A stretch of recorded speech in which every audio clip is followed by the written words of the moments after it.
ဒီနေ့ကတော့ကျွန်တော်တို့ M15 swim လေးကိုကျွန်တော်တို့ battle လုပ်ကြည့်အောင်ပေါ့နော်ဒီ10ဖက်ကိုပေါ့နော် battle ကိုဘယ်လိုလုပ်မလဲဆိုတော့ကျွန်တော်တို့ဒီ M15 break out ဆိုရင်ကျွန်တော်တို့ဒီ10နောက်ကိုလိုက်မယ်ပေါ့နော် entry အပိုင်းတော့ကျွန်တော်တို့ဒီ1 minute entry သုံးမယ်ပေါ့နော်1 minute နဲ့5 minute entry လဲသုံးလို့ရတယ်ပေါ့နော်တခါတလေကျွန်တော်တို့1 minute ကပြန်မလာတာတွေရှိရင်ကျွန်တော်တို့5 minute နဲ့ပြန်ချိန်တာတွေရှိတယ်ပေါ့နော်ဆိုတော့ကျွန်တော်တို့လိုရင်းတိုရှင်းကိုပဲတွားလိုက်ရအောင်ပေါ့နော်ဆိုတော့လက်ရှိမြင်နေရတဲ့ market ကကျွန်တော်တို့22ရက်နေ့ကအရင်လဖြစ်ပျက်ခဲ့တဲ့ market ပေါ့နော်ဆိုတော့ကျွန်တော်တို့တွားလိုက်ရအောင်လက်ရှိကျွန်တော်တို့မြင်နေရတဲ့ market ကကျွန်တော်တို့ break out ဖြစ်ထားတယ်ပေါ့နော် break out ဖြစ်ထားတယ်ဆိုတာကျွန်တော်တို့ဒီမှာ break out ဖြစ်ထားတယ်ဒါဆိုရင်ဒီမှာလာပြီးတော့မှ break out ထက်ဖြစ်ထားတယ်ပေါ့နော်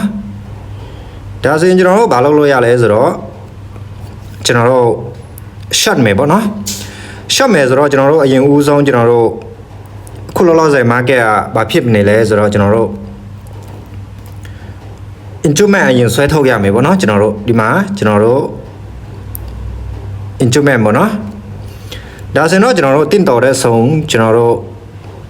decisional နဲ့ကျွန်တော်တို့ဟောပေါ့နော် extreme ပေါ့နော်ဒီလိုတိုင်းချလိုက်ဒီဘက်တက်ကကျွန်တော်ဝင်ဖြစ်တာတော့တကြောင်ပဲပေါ့နော်ကျွန်တော်3နေရာလောက်သွားပြပေးမယ်ပေါ့နော်ကျွန်တော်တကယ် confirm ကောက်တဲ့နေရာ3နေရာရှိတယ်ပေါ့နော်တနေရာပဲရလိုက်တာပေါ့နော်ဘာဖြစ်လို့လဲဆိုတော့ကျွန်တော်ကဒီ10ဖက်ဆိုရင်ကျွန်တော်မကြည့်တာများလို့ပေါ့နော်ဆိုတော့ကျွန်တော်တို့လက်ရှိမြင်နေရတဲ့ဇုံကဒီဇုံမှာရှိမယ်ပေါ့နော်ဒါဆိုရင်တော့ကျွန်တော်တို့ရဲ့ extreme ဇုံပေါ့နော် extreme တွေဆိုရင်ဒီအပေါ်မှာရှိတယ်များတယ်ပေါ့နော်ဒါအလေအလတ်နံပါတ်ဆိုတော့ကျွန်တော်တို့ premium ထဲမှာရှိနေတာပေါ့နော်ဒီအောက်ကဆိုရင်တော့ဒါ discount ထဲမှာရှိနေတာပေါ့နော်ဆိုတော့ကျွန်တော်တို့လိုရင်းတိုရှင်းမဲ့တွားလိုက်ရအောင်ပေါ့နော်ကျွန်တော်တို့ဒီစုံအထိရောက်လာတော့ကိုကျွန်တော်တို့ကြည့်မယ်ပေါ့နော်တွားရအောင်ကျွန်တော်တို့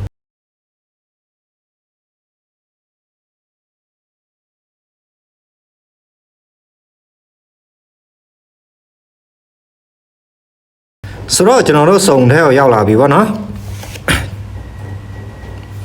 ကျွန်တော်တို့စုံထဲကိုရောက်လာပြီဆိုတော့ကျွန်တော်တို့1 minute ဆင်းရမယ်ပေါ့နော်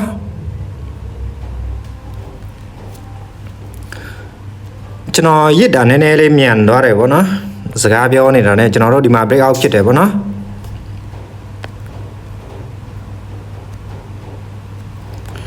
လောဆယ်ကျွန်တော်တို့ဒီမှာ break out ဖြစ်တယ်ပေါ့နော်ဒါကဘာ C8 လဲဆိုတော့ကျွန်တော်တို့ရဲ့ Swift C8 ပေါ့နော် Swift C8 ကျွန်တော်တို့မှာ OB ကကျွန်တော်တို့ဒီမှာမြင်နေရတဲ့ OB ပေါ့နော်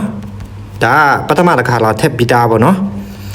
လာထက်ပြီးသားဆိုတော့ကျွန်တော်တို့ဒီမှာ confirm ရလားဆိုတော့ခင်ဗျာ confirm မရတော့ဘူးပေါ့နော်လောလောဆယ်ကျွန်တော်တို့ရဲ့ instrument ဒီထဲမှာပေါ့နော် instrument တွေကိုဆွဲထုတ်တာဒီထဲမှာလို့ဘာလို့ပြောလဲဆိုတော့ကျွန်တော်တို့ဘာဖြစ်လို့ဒီထဲမှာလို့ပြောလဲဆိုတော့ market ဒီလိုကျလာတယ်ဒီလိုပြန်တက်တယ်ဒီထိကျတယ်ဒီခင်ဗျာကိုပြန်လာစားတယ်ဒီထိပြန်ပြီးတော့မှဆင်းထားတယ်ပေါ့နော်ဒါဆိုရင်ကျွန်တော်တို့ instrument ကဒီ point မှာပေါ့နော်ဒါဆိုရင်လက်ရှိကျွန်တော်တို့ extreme OB ကမပါလာဘူးပေါ့နော်ကျွန်တော်တို့ဒီမှာခင်ဗျာကြည့်မယ်ပေါ့နော်တွားရအောင်ကျွန်တော်တို့ဒါ entry ဘက်ရောက်သွားပြီပေါ့နော်တကယ်လို့ခင်ဗျာ confirm ပေးတာနဲ့ကျွန်တော်တို့ဝင်လို့ရပြီပေါ့နော်ဒါဆိုရင်ကျွန်တော်တို့ခင်ဗျာ confirm ပေးသွားပြီပေါ့နော်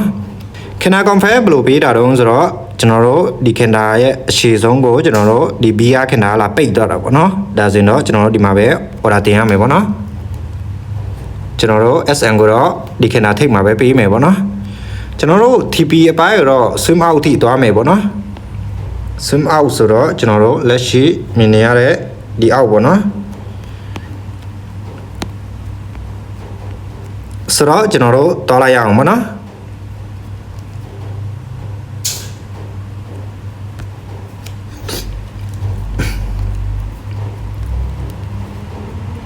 ကျွန်တော်တို့ကတော့43ပေါ့နော်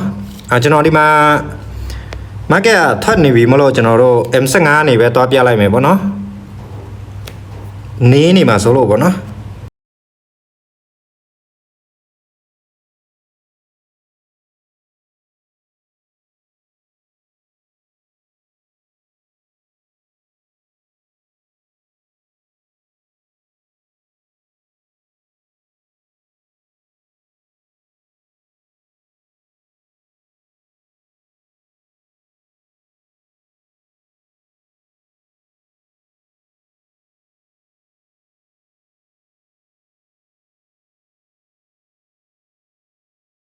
ဒီအကြမှာကျွန်တော်ထက်မြင်ထားတာလေးရှိတယ်ပေါ့နော်ထက်မြင်ထားတယ်ဆိုတာကျွန်တော်ဒီမှာ break out ဖြစ်တယ်ပေါ့နော်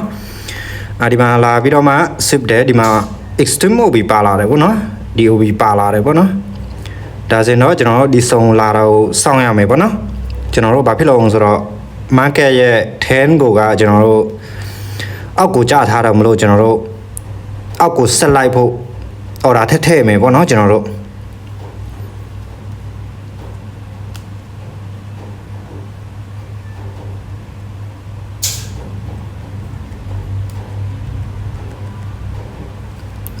market ထပ်ပြီးတော့မှကျသွားတယ်ပေါ့နော်ဒါပေမဲ့ကျွန်တော်တို့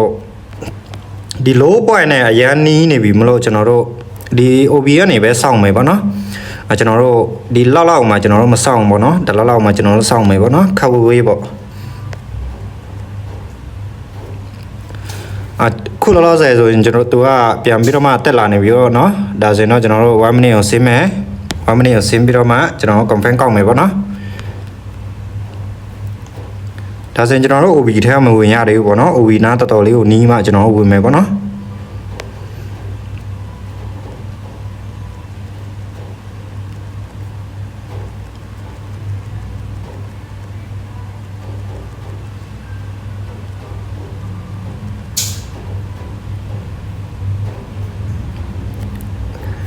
ဒါ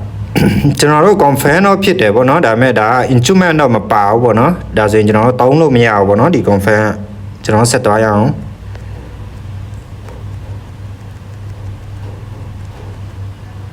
โอเคဒါဆိုရင်တော့ကျွန်တော်တို့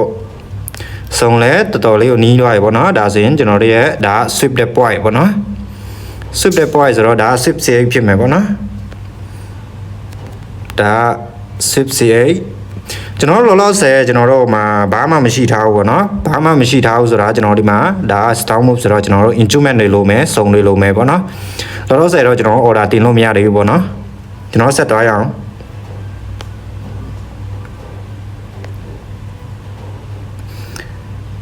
လောလောဆယ်ဆိုရင်ကျွန်တော်တို့ရဲ့ instrument ကဒီကိုရောက်သွားပြီပေါ့နော်ဒါဆိုရင်ကျွန်တော်တို့ OB က DOB ပေါ့နော်ဒါတော့တော်တော်ရိုးရှင်းတယ်ဆက်ကြည့်အောင်ကျွန်တော်တို့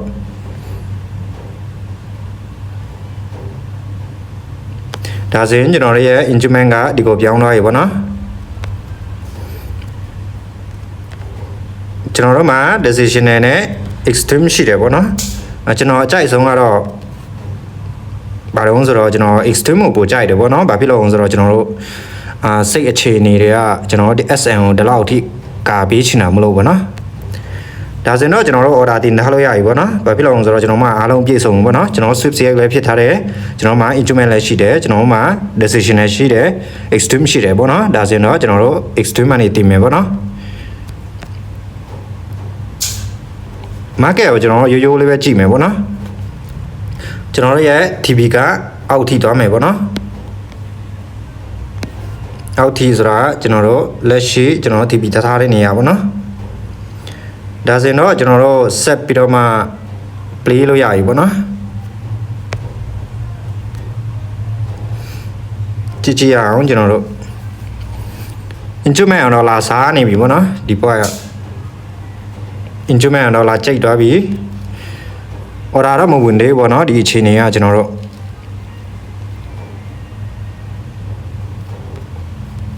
ဒါဆိုရင်တော့ကျွန်တော်တို့ order ဝင်သွားပြီပေါ့နော်ဒီအခြေအနေမှာကျွန်တော်တို့ SN က DOB က extreme OB ပါလာတဲ့အတွက်ကျွန်တော်တို့ခုနကလို့ကျွန်တော်တို့ candle rejection မဆောင်တော့ဘူးပေါ့နော်ခုနကဆိုရင်ကျွန်တော်တို့ decision ပဲပါတာပေါ့နော် extreme မပါဘူးပေါ့နော်ဒါဆိုရင် extreme ပါတယ်ကျွန်တော်တို့ extreme မှာ order ဝင်လို့ရတယ်ပေါ့နော်ဒါ384နှစ်ဆိုရင် SN ကကျွန်တော်တို့384တစ်ဆိုတော့ကျွန်တော်တို့ SN ကပစ်40ပစ်30လောက်ရှိမယ်ပေါ့နော်ဆိုတော့ကျွန်တော်တို့ဆက်သွားရအောင်ပေါ့နော်တော့တော်တော်ရှည်သွားလိမ့်မယ်ပေါ့နော်လောဆယ်ကျွန်တော်တို့ TP ကနားကိုမရောက်သေးဘူးပေါ့နော်ဆင်းလာနေတော့ပေါ့နော်ဆက်သွားရအောင်ကျွန်တော်တို့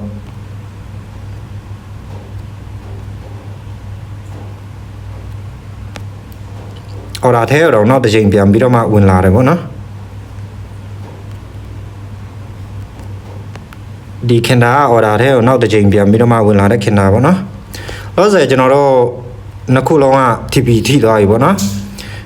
ဒါကကျွန်တော်တို့43အားပေါ့နော်ဒါကကျွန်တော်တို့20အားပေါ့နော်63အားပေါ့နော်ကဲကျွန်တော်တို့လောဆယ်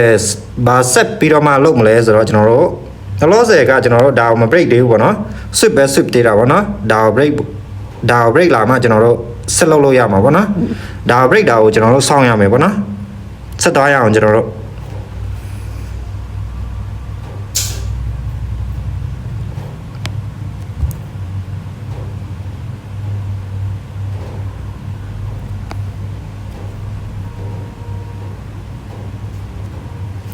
โอเคကျွန်တော်တို့စပြီးတော့မှ break လာပြီပေါ့နော်ဒါဆို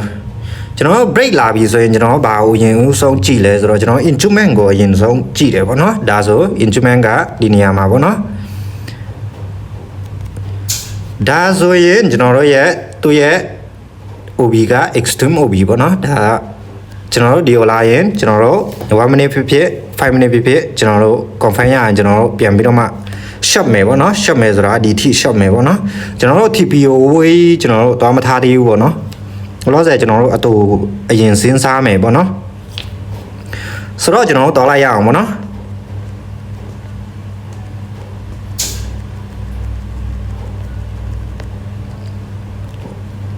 ကျွန်တော်တို့စုံနာကိုတော်တော်လေးကိုကတ်လာပြီပေါ့နော်ကျွန်တော်တို့1 minute ဆင်းမယ်ပေါ့နော်လောဆယ်ကျွန်တော်တို့စုံနဲ့တော်တော်လေးကိုနီးလာပြီကျွန်တော်တို့ဆက်သွားရအောင်ပေါ့နော်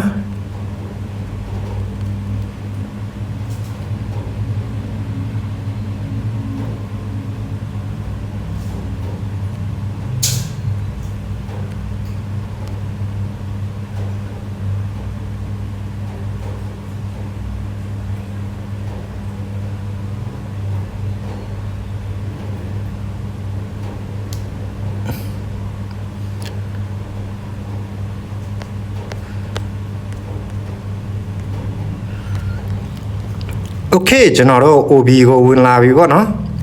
OB ကိုဝင်လာတဲ့အချိန်မှာကျွန်တော်တို့ဒီမှာ lap ပူပဲမပါဘူးပေါ့နော် lap ပူပဲမပါဘူးဆိုတာကျွန်တော်ဒီမှာခင်တာပြန်ပြီးတော့မှမစားထားဘူးပေါ့နော်ပြန်ပြီးမစားထားဘူးဆိုတော့ဒါခင်တာရှိဒါလည်းခင်တာရှိအဲ့ဒါကြောင့်မို့ကျွန်တော်တို့ရဲ့ CMA point ကကျွန်တော်တို့ဒီနားရောက်နေတယ်ပေါ့နော်ဒါကကျွန်တော်တို့ရဲ့ CMA point ပေါ့နော်ဒါဆိုရင်တေချာတယ်ကျွန်တော်တို့ M5 မှာပဲစောင့်ရတော့မယ်ပေါ့နော်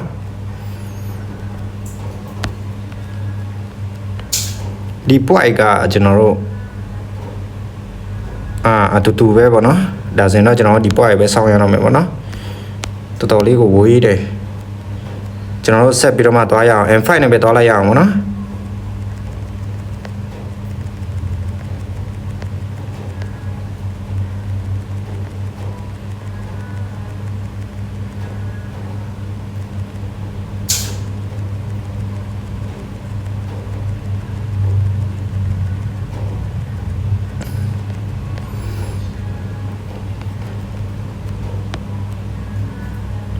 โอเคပြုတ်ကြလာတယ်ကျွန်တော်တို့ဒီမှာဘာမှမပါဘူးပေါ့နော်ဒီမှာဘာမှမပါဘူးဆိုတာကျွန်တော်တို့ဒီမှာဒီနားမှာ extreme OB မပါတော့ကျွန်တော်တို့trade လို့ရမှာမဟုတ်ဘူးပေါ့နော်ဒီမှာလည်း OB တွေမပါဘူးပေါ့နော်ကျွန်တော်တကယ်လို့ဒါဒီ OB ဆိုရင်ကျွန်တော်တို့ SN စားခါရမှာတည်ချတယ်ပေါ့နော်ဘာဖြစ်လို့လဲဆိုတော့ကျွန်တော်ဒီပုံမှာ liquidity လို့ဖြစ်နေတယ်ပေါ့နော်ကဲကျွန်တော်ဆက်ပြီးတော့မှသွားရအောင်ပေါ့နော်ဒါတော့လက်လို့ရမယ်ပေါ့နော်ဘာဖြစ်လို့လဲဆိုတော့ကျွန်တော်တို့ဒါရမလာတာမလို့ပေါ့နော်လာရင်တော့ကျွန်တော်တို့ယူတယ်ပေါ့နော်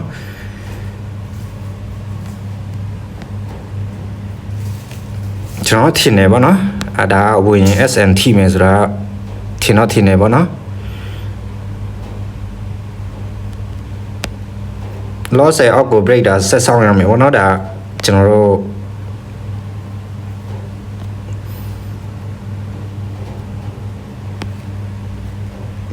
ဝင်လို့မရဘူးပေါ့နော်ဒါဝင်လို့မရနေတာကျွန်တော်တို့ဟောဖြစ်နေတယ်ဒီနေရာကကျွန်တော် confirm မကောက်ခဲ့တဲ့နေရာပေါ့နော်ဘာဖြစ်လို့လဲဆိုတော့ market နည်းနည်းရှုပ်နေတဲ့နေရာမှာရှိတယ်ပေါ့နော်liquidity တွေပတ်ကျိတ်နေရပေါ့နော်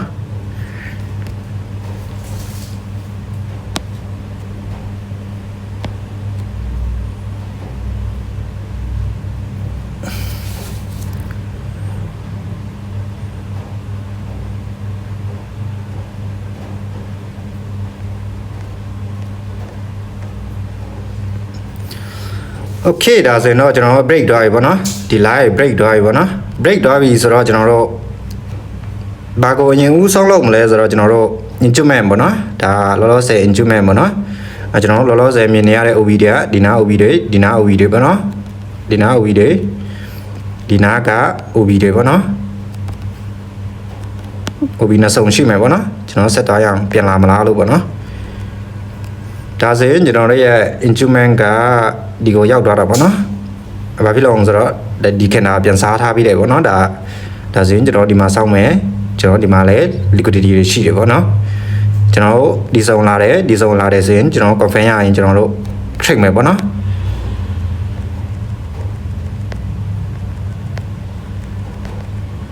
အောက်ကိုမ break သေးဘူးပေါ့နော်တကယ်လို့ဒါဒီဖက်ကအောက်ကို break မယ်ဆိုရင်ဒါ instrument ဖြစ်မယ်ပေါ့နော်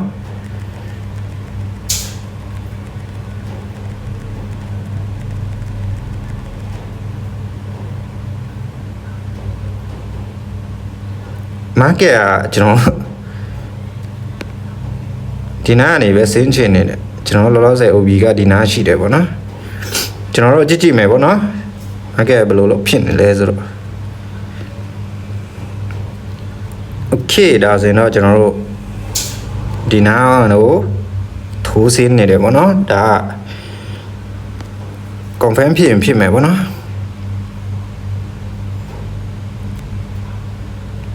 ဒါ market နဲ့တော်တော်နီးတယ်ပေါ့နော်ဒါ report မကောင်းပေါ့နော်ဒီလို trade တာတိတ်ပြီးတော့မှမကြိုက်တဲ့ထဲမှာပါတယ်ကျွန်တော်ဒီမှာ OB ပါတယ်ဒီမှာ extreme ပေါ့နော် extreme ဆိုတော့ကျွန်တော်တို့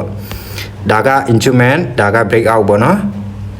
အဲ့တော့ကျွန်တော်တို့ဒီမှာ extreme ပါလာတယ်ဆိုတော့ကျွန်တော်တို့ဒီကနေတင်မယ်ပေါ့နော်ရိုးလေးပါပဲကျွန်တော်တို့ဘလိုတာအားလုံးပြည့်စုံကျွန်တော်တို့ order တင်လို့ရတယ်ပေါ့နော်ဒါ report မကောင်းပေါ့နော်ဘာဖြစ်လို့လဲဆိုတော့ market နဲ့အရန်နီးလို့နေပေါ့နော်14Rပေါ့နော်ဆိုတော့ကျွန်တော်တို့သွားရအောင်ပေါ့နော်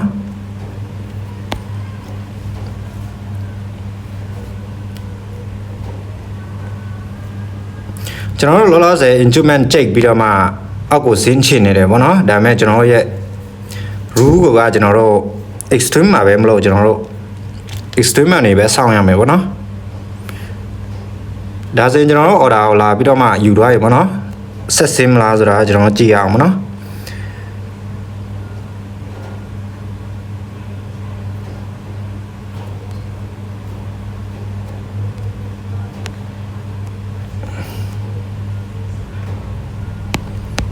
Okay ကျွန်တော်တို့ TPT တော့ပြီပေါ့နော်ဒါတော့တော်တော်လေးကိုရိုးရှင်းတယ်ဒီ3ခုလုံးကကျွန်တော် confirm ကောက်ခဲ့တယ်ပေါ့နော်ဒါပေမဲ့ကျွန်တော်ကဘာဖြစ်တုံးဆိုတော့ order မဝင်တာပေါ့နော်ဒါတွေကလုတ်ယူသလိုဖြစ်နေမှာဆိုလို့ဒါကကျွန်တော်အကုန်လုံးမြင်ပြီးသားတဲ့နေရာမလို့ဒီလိုရတာပေါ့နော်43 20 63ပေါ့နော်63 90ခုပေါ့နော်အကုန်လုံးပေါင်းလိုက်ရင်90ခုပေါ့နော်ဒီ3နေရာလုံးက confirm အကုန်လုံးကောက်ခဲ့တယ်ရခဲ့တာတော့ဒီတနေရာပဲပေါ့နော်ဒီတနေရာတော့ကျွန်တော်1:5နဲ့တင်လိုက်တာပေါ့နော်ဒါလည်းအကုန်လုံးသိပြီးသားပေါ့နော်ကဲဆိုတော့ကျွန်တော်တို့ confirm ဘယ်လိုကောက်သွားလဲကျွန်တော်တို့ instrument ဘယ်လိုဆွဲထုတ်သွားလဲဆိုတာကျွန်တော်တို့အကုန်လုံးနားလည်လောက်မယ်ပေါ့နော်တကယ်လို့ဒါကျွန်တော်တို့ M1CX မရခဲ့ဘူးဆိုရင်ကျွန်တော်တို့5 minute နဲ့ကျွန်တော်တို့ချိန်လို့ရတယ်ပေါ့နော်ဒါလောက်ဆိုရင်တော့ကျွန်တော်တို့အားလုံးနားလည်သွားလောက်ပြီပေါ့နော်နည်းနည်းလေးတော့မြန်မယ်ပေါ့နော်ဗီဒီယိုကအရင်ရှည်သွားမှာဆိုလို့ကျွန်တော်တို့မြန်သွားရင်လည်းကျွန်တော်နားမလဲတဲ့နေရာရောက်ရင်လည်းကျွန်တော်လာမေးလို့ရတယ်ပေါ့နော်ဘာဖြစ်လို့လဲဆိုတော့ကျွန်တော်က OB trade မှာပဲလောက်တာမလို့ပေါ့နော်ဆိုတော့အားလုံးပဲကျေးဇူးပါဗျကျွန်တော်တို့ဒီနေ့တော့ဒီလောက်နဲ့ပဲနားလိုက်မယ်ပေါ့နော်